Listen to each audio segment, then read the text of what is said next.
Imagine a company known for power, prestige, and flawless engineering. A company that once symbolized British luxury and global dominance. Now imagine that same company, bleeding billions, collapsing from the inside, to disappearing forever. This is the untold story of Jaguar Land Rover's near-death collapse. For years, JLR was unstoppable.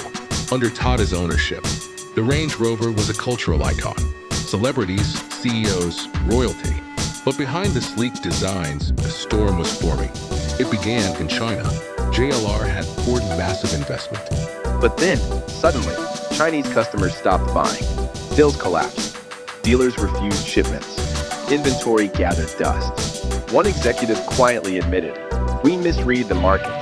And then came Europe's diesel crackdown. At one point, JLR was losing £40 million every week.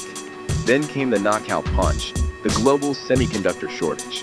Imagine being a car company with no chips, no production, no future.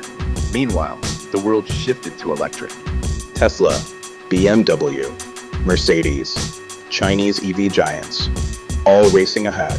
And JLR? They were late, very late. Their EV development lagged behind. Factories weren't ready. Suppliers were outdated. Technology was years behind competitors. The world was going electric, and JLR was still stuck in the past. And then, the financial disaster hit. In 1 year alone, JLR lost $4 billion. Creditors panicked. Suppliers pulled back. Analysts predicted bankruptcy. For the first time in decades, Jaguar Land Rover's future was in doubt. But then, something unexpected happened. Tata, the parent company, stepped in, with billions in cash, with a new vision, with a complete restructuring plan. They called it Reimagine. New factories, new EV platforms, new strategy. Slowly, JLR began to rise again. Chip supply returned.